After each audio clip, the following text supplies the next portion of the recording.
नमस्कार दोस्तों, स्वागत है आपका हमारे YouTube चैनल पर। आज हम एक ऐसे गूढ़ और रहस्यमय विषय पर चर्चा करेंगे जो न सिर्फ हमारे धार्मिक ग्रंथों में बल्कि हमारे जीवन के हर पहलू से जुड़ा हुआ है, और वो है कलिपुरुष रहस्य। क्या है ये रहस्य? इसका हमारे जीवन पर क्या प्रभाव पड़ता है? क्या हम इसे समझ सकते हैं? जानने के लिए इस वीडियो को अंत तक ज़रूर देखें। कलिपुरुष वह समय जब धर्म का पतन होता है। हमारे पुराणों और वेदों के अनुसार 4 युगों का चक्र चलता है: सत्ययुग, त्रेतायुग, द्वापर युग और अंत में आता है कलियुग। कलियुग का अर्थ है वह समय जब अधर्म, भ्रष्टाचार और झूठ का बोलबाला होता है। इसे ही हम कलिपुरुष कहते हैं। कलिपुरुष का प्रतीक है वह समय जब मानवता अपने सबसे निचले स्तर पर पहुंच जाती है। यह युग सर्वाधिक कठिन और संघर्षपूर्ण माना गया है। कलिपुरुष के प्रभाव: सामाजिक, मानसिक और आध्यात्मिक पतन। कलियुग में समाज में कई बुराइयां आ जाती हैं। धर्म, सत्य और नैतिकता का पतन होता है।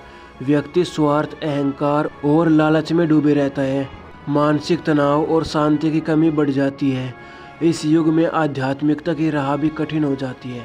लेकिन क्या कलिपुरुष का मतलब यह है कि हम पूरी तरह से असफल हो गए हैं? नहीं, कलिपुरुष में भी भगवान का मार्गदर्शन प्राप्त करने के तरीके हैं। कलियुग के दौरान कुछ विशेष संकेत होते हैं जो हमें इस युग की प्रकृति को समझने में मदद करती है, जैसे कि समाज में असहमति, झूठ का प्रचार, धर्म के नाम पर व्यापार और ध्यान की कमी। हम सभी इन संकेतों को महसूस कर सकते हैं क्योंकि यह हमारी दिनचर्या का हिस्सा बन गई है। कलियुग में आध्यात्मिकता के मार्ग को कठिन माना जाता है, लेकिन यह असंभव नहीं है। भगवद गीता में श्री कृष्ण ने कहा है कि इस युग में भक्ति और ध्यान के माध्यम से ही हम परमात्मा तक पहुंच सकते हैं। इस युग में सबसे प्रभावी साधना है नाम जप या भक्ति। श्री कृष्ण ने कहा है कि इस युग में मेरा ध्यान करना और मेरा नाम लेना सबसे सरल और प्रभावी तरीका है। हमें केवल अपने दिल में विश्वास और भगवान के प्रति प्रेम होना चाहिए। यही कलिपुरुष का रहस्य है। इस युग में भी हम आध्यात्मिक उन्नति प्राप्त कर सकते हैं। अब सवाल यह उठता है कि हम कलियुग में कैसे सही रास्ते पर चल सकते हैं। इसके लिए हमें कुछ खास बातें ध्यान में रखनी चाहिए। नंबर 1, सच्चाई का पालन करें। झूठ और धोखाधड़ी से बचें। सत्य बोलने की आदत डालें। नंबर 2, आध्यात्मिक साधना। प्रतिदिन कुछ समय भक्ति, ध्यान या मंत्र जाप करने में समर्पित करें। नंबर 3, स्वस्थ मानसिकता। नकारात्मकता और तनाव से दूर रहने का प्रयास करें। मानसिक शांति पाने के लिए योग और प्राणायाम करें। नंबर 4, समाज सेवा। दूसरों की मदद करें ताकि आप जीवन में अच्छाई की तरफ बढ़ सके।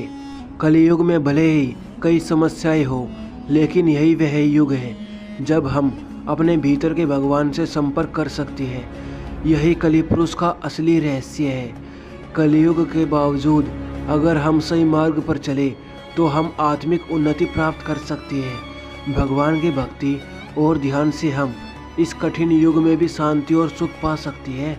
तो दोस्तों, इस वीडियो में इतना ही। अगर आपको यह वीडियो पसंद आया हो तो कृपया लाइक और सब्सक्राइब जरूर करें।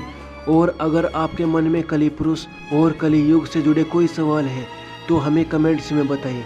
हम जल्द ही उनसे जुड़े और भी वीडियो लेकर आएंगे। धन्यवाद। जय श्री कृष्णा।